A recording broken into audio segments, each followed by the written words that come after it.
during the windsurfing, it happens from time to time that you scratch the bottom with your fin, and if there are some stones at the bottom, usually you somehow damage the fin. Yeah. So I repair it from time to time, but then it happened again, so I just leave it like it is. So I was considering if there are some other ways how I can fix it and make the fix more reliable. As an alternative, I decided to use the Kevlar, because the key feature of the Kevlar is that it has very high abrasive resistance, and potentially this is exactly the feature which I need for this purpose. Yeah. So this is already, you can see this is the result, so it looks quite nice. Even it was quite challenging to make the shape and so on. You will see it on the video. And now the question is really to test it in the real situation and to see whether the expectation will be delivered or not by this solution. Yeah. There is a certain watch out, because the feature of the Kevlar is also that it is not resistance against ultraviolet radiation. Yeah. So I intentionally didn't put any color, so I will see how it's impacted and what is happening.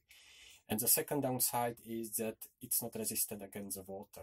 And I think it can happen that if I hit the fin, with the bottom with a fin, and it can damage even a bit, then the water can get in, and again I don't know what will happen, so this is what I would like to test as well. Yeah. So for the time being, I have, as a first experiment, I have these two fins that are fixed in this way. So I will test it. If it does not work, this solution, I plan second alternative. I plan to use Dyneema, what is also material that potentially is very suitable for this purpose, and definitely it will be more easy to work with this material, because Kevlar is very difficult to work with, especially for the brushing and so on, and sanding. And also this downside which I mentioned for the Kevlar, this UV resistance and water resistance, is not the case for Dyneema. Yeah. So potentially Dyneema can be a good alternative as well. Yeah. So I will do some tests. I will go on water. I need to hit some stones. I will see what is the result, and then I will update you, and potentially I will show you also the modification with the Dyneema. So that's all for today. So thanks for watching, and bye. Okay, so I've started the work with the preparation of the form. So I created from the tape, which I stick to both sides of the fin.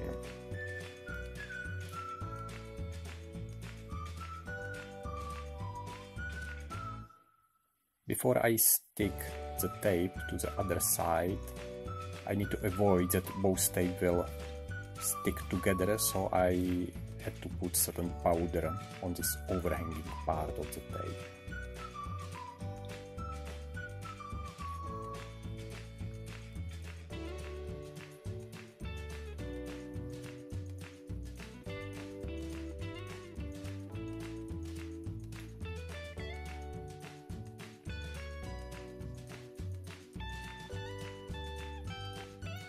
So this is the result, and the form is now ready for the lamination.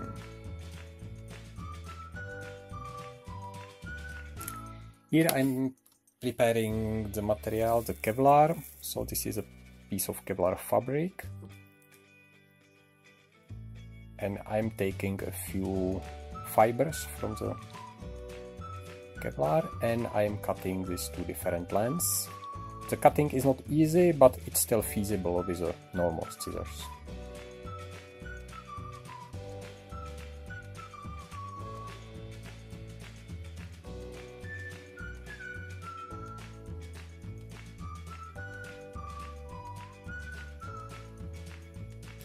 Here I am putting the fins to the proper position for the lamination. And I still need to prepare the lamination material for the vacuum lamination. So this is a breather, this is a vacuum bag, And second back, for the second fin I still need to prepare. For the sealing of the back I am using the method with a hot gun, so you squeeze the back between two pieces of the wood and you seal it by the hot gun. And if you avoid some folders, then it's very proper connection.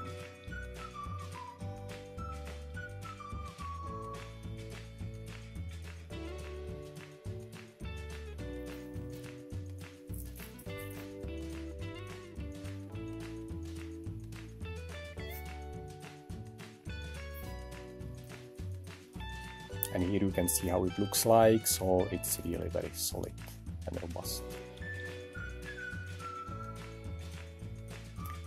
I still need to put the valve to the second bag, so I need to get through the bag and to use the sealant tape for the sealing of the valve.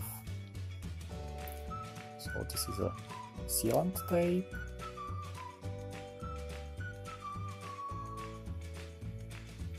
By putting around the valve, I did the proper sealing, and this is the result, how it looks like. Then I need to prepare a vacuum pump. So this is a compressor from the old refrigerator. Works fine, no issues so far. And here we are ready for the lamination. So I started with the preparation of the epoxy.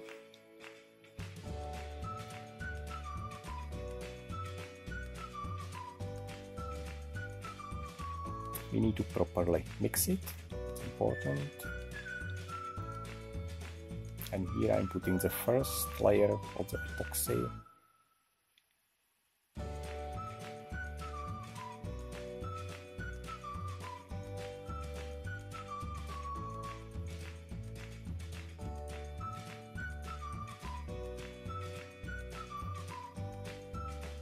Is followed by the kevlar fibers. So I started with one by one, and then once I get familiar, I used several fibers at one shot. So in total I used about maybe 20-30 fibers per each fin. And this is how it looks like after the lamination.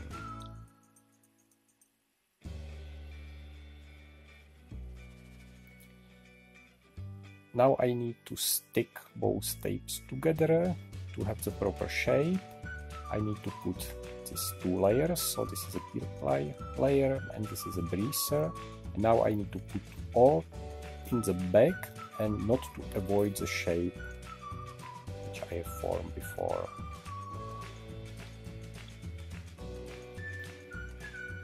I added one more layer of the breather because I need to get up to the valve to distribute the vacuum properly. Then I need to close the bag. There are two ways. First one is that you roll it and you squeeze it and close it through certain clamps.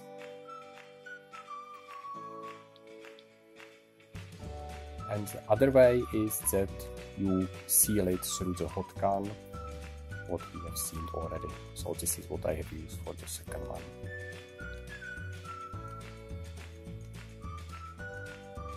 And this is the result. So this is already under the vacuum. So here it stayed for several hours. Then I have removed the fins. I remove these two layers.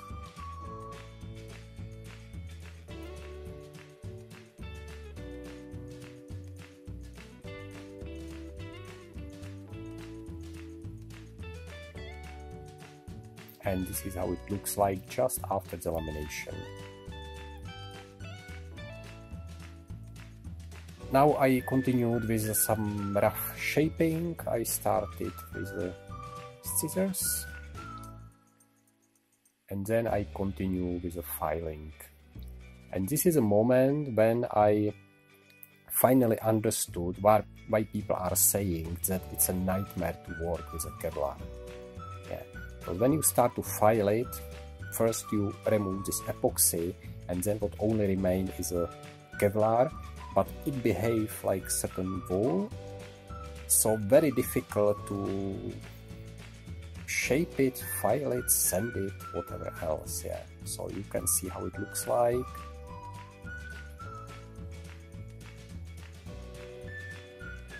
So I did certain rough shaping with a file, and then I continue with a sanding paper. With this one it worked a bit better, but still it was quite difficult to have certain shape. Yeah. And then I somehow fine-tuned with a chisel. And this is a result after the shaping. So the shape is more or less good, but I still need to make the surface. So I have used again the epoxy first, as a first layer the plain epoxy, and then I put certain hardener or filler, so I'm able to fill all the gaps and have finally like proper shape. So I did it twice, then I use again sanding and filing, and at the end I have put the final epoxy coat, what you can see on this final picture.